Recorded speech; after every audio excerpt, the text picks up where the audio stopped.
मैं दुबई से लौटा तो मेरी पत्नी का रंग कोयले जैसा काला पड़ा हुआ था। मेरी माँ तुरंत बोली कि ये रंग गोरा करने वाली घटिया क्रीम लगाती रही है। तो मैंने कोमल को बहुत बुरा भला कहा। वो चुप रही। मुझे उसके चेहरे से नफरत होने लगी। एक दिन सारे घर वाले एसी में बैठे लूडो खेल रहे थे, मगर कोमल नहीं थी। मैं बाहर से आया तो मुझे प्यास लगी थी। मैंने कोमल को आवाज़ दी। वो नहीं आई तो मुझे बहुत गुस्सा आया। मैं सीधा छत पर गया तो गर्मी से मेरा दिमाग चकरा गया और सामने कोमल तपती धूप में। माँ, कोमल कहाँ है? कोमल को बुलाइए ना।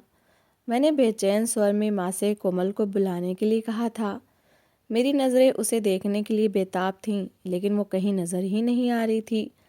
मुझे आए हुए 2 घंटे हो गए थे। मैं सबसे मिल चुका था और सबको उपहार भी दे दिए थे, मगर वो अभी तक गायब थी। मुझे उस पर गुस्सा भी आ रहा था कि पति सालों बाद परदेश से वापस आया है। इसे चाहिए था कि सबसे पहले आकर मुझसे मिलती, मगर वो अभी तक नहीं आई थी। क्या उसे मेरे लौटने की ज़रा भी खुशी नहीं थी? ये ख्याल ही मेरे दिल को खट्टा करने के लिए काफ़ी था। और फिर मैंने माँ से उसे बुलाने का कह दिया। मेरी बात सुनकर माँ और भाभियाँ हंसने लगीं। मैंने हैरानी से उनकी तरफ देखा। क्या बात है, आप लोग मेरी बात सुनकर हंस क्यों रहे हैं? सालों बाद परदेश से आया हूँ। अपनी पत्नी से मिलने के लिए भी उतना ही बेचैन था जितना कि आप लोगों से मिलने के लिए। भाभीयों और माँ के हंसने पर मैं थोड़ा सा झेप गया था और अपने जज्बात पर काबू पाते हुए बड़ी मुश्किल से ये बहाना सोचा था। माँ और भाभियाँ फिर हंसने लगीं और कहने लगीं कि हम इस बात पर नहीं हंस रहे कि तुम अपनी पत्नी से मिलने के लिए बेताब हो, बल्कि हम तो इस बात पर हंस रहे हैं कि तुम अपनी पत्नी को ही नहीं पहचान पाए। माना कि तुम एक अरसे से परदेश में रहे हो, लेकिन ऐसी भी क्या याददाश्त कि बंदा अपनी पत्नी को ही भूल जाए। भाभी बात करके फिर से खिलखिलाकर हंसने लगी, जबकि मैं हैरत से उनकी तरफ देखता रह गया। उसी पल मेरी नज़र सामने खड़ी लड़की पर पड़ी, जिसे मैं शायद नौकरानी समझ रहा था। वो धीरे कदमों से रसोई की तरफ चली गई। एक पल के लिए मैं चौंक गया। इसका चेहरा कुछ जाना पहचाना लगा। मेरे दिमाग में जैसे अचानक कोई धमाका हुआ और फिर भाभी ने अर्थपूर्ण नज़रों से मेरी तरफ देखते हुए कहा, जी हाँ, यही कोमल थी। तुम पहचान भी नहीं पाए? मैंने उनकी बात का कोई जवाब नहीं दिया। सीधा माँ की तरफ देखा और कहा, माँ, ये कोमल को क्या हो गया है? माँ ने लापरवाही से कहा, इतनी क्रीमें लगाती रहती है, इसी वजह से रंगत झुलस कर ऐसी हो गई है। कितनी बार मना किया मगर मेरी एक ना सुनी। कहने लगी, अपने पति की कमाई की लगा रही हूँ, जब आपसे पैसे मांगूँ तब मना कर दीजिएगा। बड़ों की बात न सुनने का नतीजा देख लो, सारी रंगत ही खराब कर ली है। माँ हंसने लगी और भाभियाँ भी उनका साथ देने लगी। मुझे कोमल पर बहुत गुस्सा आया। क्या ज़रूरत थी ऐसी बाजारू ख़राब कीमें इस्तेमाल करने की? इसका रंग तो पहले ही इतना साफ था कि उसे किसी क्रीम की ज़रूरत ही नहीं थी। मैंने जो पैसे भेजे थे, लगता है इसने सारे ही इन चीज़ों पर लगा दिए थे। अगर वो अपना खाना पीना अच्छा रखती, संतुलित आहार लेती, तो इसकी रंगत भी साफ रहती और वो वैसे ही सुंदर दिखाई देती जैसे मेरे दिमाग में इसकी तस्वीर थी। वो मुझे पानी देने आई थी तो मुझे उस पर नौकरानी होने का भ्रम हुआ था, इसलिए मैंने उस पर ध्यान ही नहीं दिया था। खैर, गुस्से को दबाता हुआ मैं उठकर कमरे में आ गया। कमरे में आकर मैं बेड पर बैठ गया। दिमाग में अजीब सी खलबली मची हुई थी। मैंने बरसों कोमल की एक तस्वीर दिल में बसाई थी। परदेश के दिनों में जब तन्हाई सताती थी तो इसी की याद मुझे संभालती थी। इसकी हंसी, इसकी साफ रंगत, इसकी शर्मीली नज़रें, सब कुछ मेरे दिमाग में एक सपने की तरह सुरक्षित था। मैंने सोचा था वापस आऊँगा तो वो इसी तरह मेरा स्वागत करेगी। शायद खुशी से आंखें भीगी होंगी, शायद मुझसे लिपट जाएगी। मगर यहाँ तो सब कुछ उल्टा हो गया था। मैं इसे पहचान भी ना सका। ये सोचकर मुझे अपनी ही उलझन पर गुस्सा आ रहा था। थोड़ी देर बाद कोमल कमरे में आई। वो धीरे धीरे चलती हुई दरवाजे के पास रुकी। उसकी नज़रें शिकायत करती हुई मेरी तरफ उठीं और वो धीमी आवाज़ में बोली, माना कि मेरा रंग काला हो गया है, लेकिन इसका मतलब ये तो नहीं कि आप मुझे बिल्कुल ही ना पहचान पाए। उसके चेहरे पर दुख और मान दोनों थे, लेकिन मुझे अजीब सी चिड़चिड़ाहट महसूस हुई। मैंने गुस्से से उसकी तरफ देखा और कहा, एक तो तुम्हारी अपनी गलती है और ऊपर से नखरे दिखा रही हो। क्या ज़रूरत थी इतनी सारी क्रीमें यूज़ करने की? और अपना चेहरा ख़राब कर लेने की। तुम्हारा रंग तो पहले ही से ही साफ था। बस औरतें बहुत नाशुक्री होती हैं, जितना भी मिल जाए कम लगता है। कोमल ने मेरी बात सुनकर चुप हो गई। उसकी पलकें झुक गईं। कुछ पल तक कमरे में खामोशी छाई रही। मैं गुस्से में बिस्तर पर लेट गया और दूसरी तरफ मुंह फेर लिया। मेरा मूड बुरी तरह ख़राब हो चुका था। मैं जो इतनी बेताबी के साथ घर वापस आया था, सोचा था कोमल के साथ एक एक पल खूबसूरत तरीके से गुजारूंगा, मगर सारे सपने जैसे मिट्टी में मिल गए थे। मेरा दिल उसकी तरफ देखने को भी नहीं चाह रहा था। कमरे में हल्की सी आहट हुई। कोमल अलमारी के पास गई और खामोशी से मेरे कपड़े ठीक करने लगी। कभी वो मेरी तरफ देखती जैसे कुछ कहना चाहती हो, फिर रुक जाती। मुझे महसूस हो रहा था कि वो रो रही है, मगर मैंने पलटकर देखना ठीक न समझा। मेरे अंदर अहंकार और नाराज़गी का एक अजीब सा मिला जुला एहसास था। मैं सोच रहा था कि इसने अपनी पुरानी सुंदरता क्यों नहीं संभाली। क्या इसे पता नहीं था कि मैं इसे कैसे याद करता हूँ। कुछ पलों बाद उसने हिम्मत करके फिर कहा, आपको शायद मालूम नहीं, लेकिन यहाँ के हालात पहले जैसे नहीं रहे। धूप में काम करना पड़ता है, घर के काम भी ज़्यादा हो गए हैं, माँ जी की तबीयत भी अक्सर ख़राब रहती है। मैं खामोशी से सब संभालती रही। उसने धीरे से अपनी उंगलियों को मरोड़ते हुए कहा, क्रीमें तो मैंने इसलिए लगाई कि शायद आपको अच्छा लगे, आप खुश हों। मैं नहीं चाहती थी कि आपको लगे कि मैं पहले जैसी नहीं रही। उसकी आवाज़ में कंपन था। मैंने पहली बार उसकी तरफ ध्यान से देखा। वाकई उसके चेहरे पर थकान के निशान थे। आंखों के नीचे काले घेरे, हाथों पर खुरदरापन, मगर इसकी आंखों में वही पुराना प्यार झलक रहा था जो मेरे जाने से पहले था। मेरे दिल में पल भर के लिए नरमी आई, लेकिन मैंने उसे जाहिर न होने दिया। अहंकार अभी भी हावी था। कोमल ने धीरे से कहा, आपको याद है जब आप गए थे तो मैंने कहा था जल्दी वापस आ जाना। आपने कहा था कि बस कुछ साल की बात है, फिर हम साथ रहेंगे। मगर सालों में बहुत कुछ बदल जाता है। मैं भी बदल गई हूँ। शायद समय ने सब कुछ बदल दिया। उसकी बातों में न शिकायत थी, न इल्ज़ाम, सिर्फ एक थकान भरी सच्चाई थी। मैंने कोई जवाब न दिया। कमरे में पंखी की आवाज़ गूंज रही थी। मेरे दिमाग में अतीत के दृश्य घूम रहे थे। वो दिन जब हम हंसते थे, छोटी छोटी बातों पर लड़ते और फिर मान जाते थे। क्या वाकई सिर्फ रंगत बदल जाने से सब कुछ बदल जाता है? ये सवाल मेरे अंदर कहीं गूंज रहा था, मगर मैं इसे स्वीकार करने के लिए तैयार नहीं था। कोमल ने धीरे से बेड के कोने पर बैठते हुए कहा, मैंने रोज़ आपका इंतज़ार किया। आपकी फ़ोटो देखती रही, सोचती थी जब आप आएंगे तो शायद मुझे देखकर खुश होंगे। लेकिन जब आज आपने मुझे पहचाना ही नहीं तो लगा जैसे मैं कहीं खो गई हूँ। उसकी आवाज़ टूट गई और वो खामोश हो गई। मेरे दिल में हल्की सी चुभन हुई, मगर मैंने फिर भी कठोर स्वर में कहा, बस करो, अब मुझे सोना है। वो खामोशी से उठकर खिड़की के पास जा खड़ी हुई। बाहर शाम ढल रही थी और कमरे में हल्की रोशनी फैल रही थी। उसकी परछाई दीवार पर पड़ रही थी और अचानक मुझे महसूस हुआ कि शायद समस्या इसके बदलने में नहीं, बल्कि मेरी अपेक्षाओं में थी। मैं आंखें बंद किए लेटा रहा, मगर नींद दूर दूर तक नहीं थी। दिल में गुस्सा भी था, उलझन भी, और एक अनकही सी बेचैनी भी। कभी दिल चाहा कि कोमल को अपने पास बुला लूं, मगर फिर ईगो आड़े आ गया। उस पर गुस्सा जो इतना था, वो कैसे इतनी जल्दी उतर जाता। मैं जानता था कि ये कहानी यहीं ख़त्म नहीं हुई। हमारे बीच कुछ टूटा ज़रूर था, मगर शायद अभी पूरी तरह बिखरा नहीं था। कोमल खामोशी से खड़ी थी और मैं सोच रहा था कि सालों की दूरी ने हम दोनों को कितना बदल दिया है। कमरे की खामोशी में सिर्फ सांसों की आवाज़ थी और मुझे पहली बार एहसास हुआ कि परदेश से वापस आना आसान था, मगर दिलों का फासला तय करना शायद इतना आसान नहीं होगा। अगले दिन से जैसे हमारे बीच कोई खामोश दीवार खड़ी हो गई थी। मैंने दिल ही दिल में फैसला कर लिया था कि कोमल की तरफ ज़्यादा ध्यान ही नहीं देना। शायद मुझे लगता था कि इस तरह मेरा गुस्सा कम हो जाएगा, या वो खुद समझ जाएगी कि मैं नाराज़ हूँ।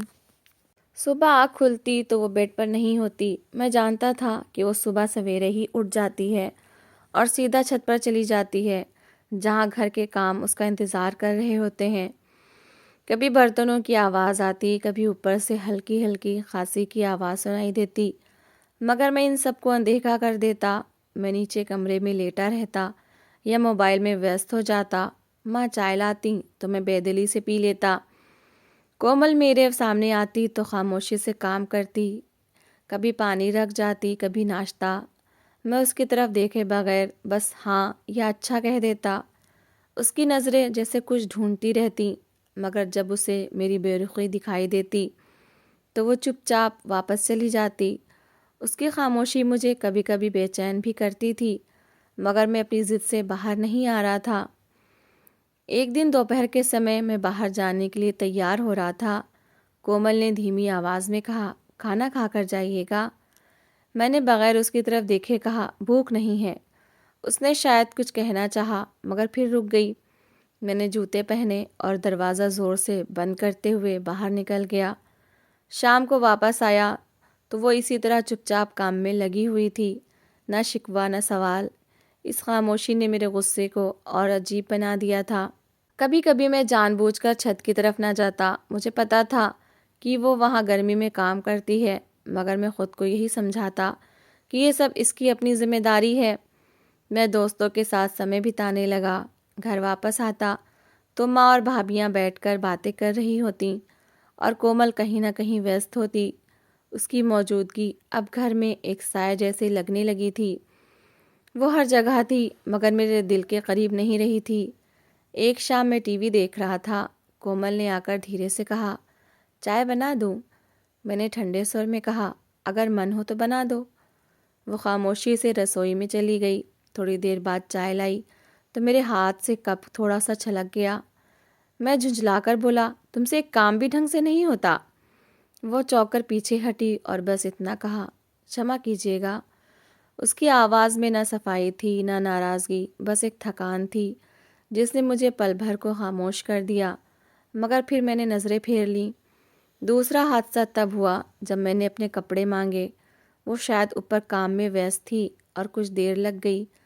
मैंने आवाज़ ऊंची कर दी, तुम्हें सुनाई नहीं देता क्या? वो जल्दी जल्दी सीढ़ियाँ उतर कर आई और कपड़े मेरे सामने रख दिए। पसीने से उसका चेहरा भीगा हुआ था। मैंने ताने देने वाले स्वर में कहा, घर के कामों में इतनी बिजी हो कि पति की बात भी सुनाई नहीं देती। उसने बस सिर झुका लिया और धीरे से कहा, अगली बार देर नहीं होगी। फिर खामोशी से वापस चली गई। इसकी ये खामोशी मुझे कभी कभी उलझा देती थी।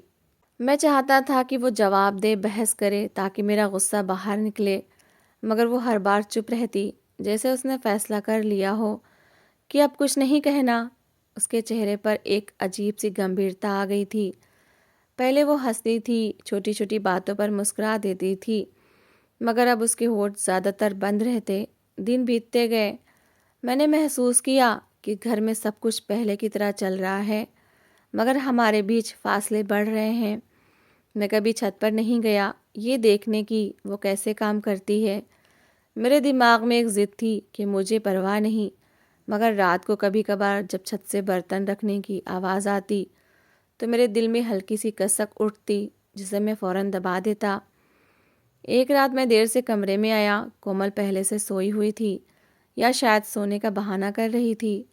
उसके हाथों पर हल्के घाव के निशान थे जो शायद काम करते हुए लगे थे। मैंने एक पल के लिए ध्यान से देखा, फिर नज़रें हटा लीं। दिल में अजीब सी बेचैनी थी, मगर मैंने खुद से कहा, ये सब वक्ती है। धीरे धीरे हमारा रिश्ता शब्दों से खाली होने लगा। वो सुबह उठती, छत पर चली जाती, दिन भर काम करती और रात को खामोशी से सो जाती। मैं उसके पास होता हुआ भी उससे दूर था। कभी सोचता कि शायद वो खुद ही बदल गई है, मगर कहीं अंदर एक आवाज़ ये भी कहती थी कि शायद मैंने ही इसके दिल के दरवाजे बंद कर दिए हैं। मगर अहंकार इतना मजबूत था कि मैं उसे सुनने को तैयार ही नहीं था। इसी तरह दिन बीतते रहे। मैंने उसे देखकर भी अनदेखा करना सीख लिया था और उसने मेरे व्यवहार को खामोशी से स्वीकार करना। लेकिन मुझे अंदाज़ा नहीं था कि वो खामोशियाँ कभी कभी शब्दों से ज़्यादा गहरी चोट लगा देती हैं। और एक दिन यही खामोशी सब कुछ बदलने वाली थी। दोपहर की तेज़ धूप छत पर आग बरसा रही थी। मैं जाने क्यों आज पहली बार ऊपर चला आया था। शायद दिल के अंदर की बेचैनी मुझे खींच लाई थी, या फिर वो खामोशियाँ जो दिन ब दिन गहरी होती जा रही थीं।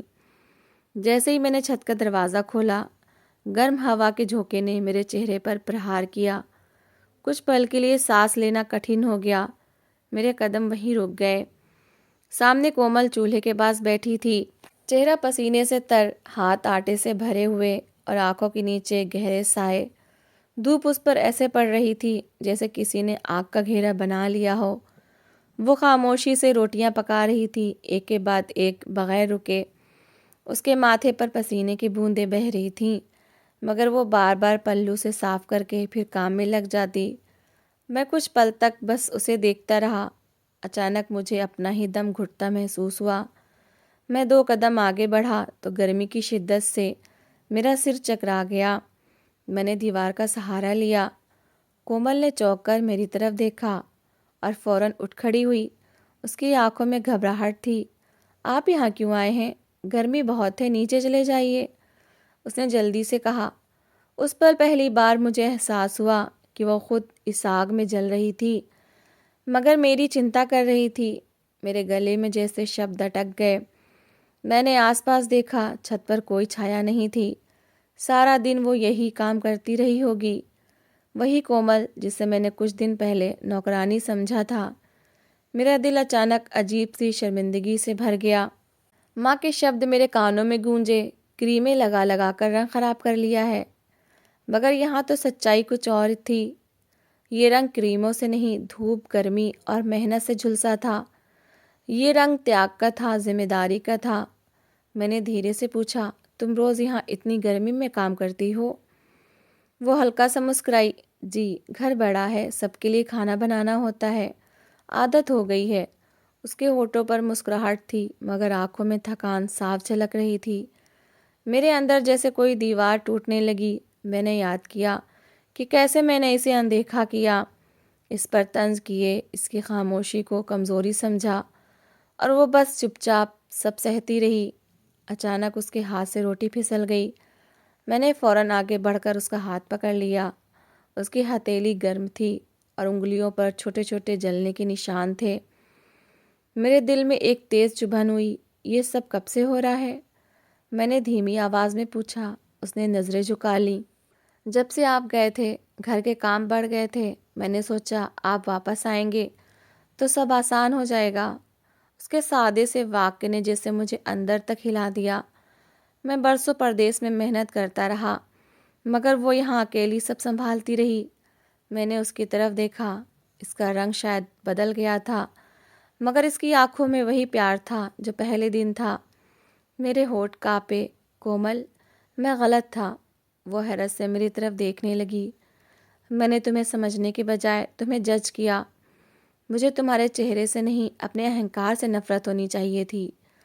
कोमल की आंखों में नमी आ गई। उसने धीरे से कहा, मैंने कभी शिकायत नहीं की, बस डर था कि कहीं आप मुझे पहले जैसा ना पाएं। मैंने पहली बार उसके पास होकर कहा, पहले जैसा? तुम पहले से ज़्यादा सुंदर हो, क्योंकि अब मैं देख रहा हूँ कि तुमने हमारे लिए क्या किया है। हवा का गर्म झोंका आया, मगर मुझे अब गर्मी महसूस नहीं हो रही थी। मैंने चूल्हा बंद किया और उसके हाथ अपने हाथों में ले लिए। उसकी आंखों से आंसू बहने लगे, मगर ये खामोशी के नहीं, शायद सुकून के आंसू थे। नीचे से माँ की आवाज़ आई, कोमल, रोटियां तैयार हुई या नहीं? मैंने पहली बार तेज़ आवाज़ में जवाब दिया, आज बस, अब कोमल नीचे आराम करेगी। कोमल ने चौंक कर मेरी तरफ देखा। उसकी आंखों में हैरत और खुशी मिली जुली थी। मैंने उसका हाथ थामा और उसे छत के कोने में सायेदार जगह की तरफ ले गया। मुझे अचानक एहसास हुआ कि मैं परदेश से शरीर लेकर वापस आया था, दिल नहीं। और आज इस छत पर इस तपती धूप में मेरा दिल वापस लौट आया था। मैंने धीरे से कहा, तुम्हारा रंग नहीं बदला कोमल, मेरी नज़र बदल गई है। वो हल्के से मुस्कुराई, वही पुरानी मुस्कुराहट जिसे मैं बरसों से याद करता आया था। उस पल मुझे समझ आया कि मोहब्बत चेहरे की नहीं, एहसास की पहचान होती है। और मैंने अपनी पत्नी को आज वाकई पहली बार पहचाना था। शाम ढल रही थी, सूरज डूब रहा था। हम दोनों खामोशी से सीढ़ियों की तरफ बढ़े, मगर ये खामोशी पहले जैसी नहीं थी। इसमें दूरी नहीं, निकटता थी। और मैं जानता था कि हमारी कहानी ख़त्म नहीं हुई, बल्कि शायद असल में आज से शुरू हुई है। तो दोस्तों, इस कहानी को लेकर आपकी क्या राय है, कमेंट बॉक्स में ज़रूर बताएं। और अगर आपको हमारी आज की कहानी अच्छी लगी हो तो प्लीज़ इसे लाइक ज़रूर करें। अगर आपने अभी तक हमारे चैनल को सब्सक्राइब नहीं किया तो ज़रूर कर लीजिए। तो मिलते हैं ऐसी ही एक और मोटिवेशनल कहानी के साथ। Thanks for watching.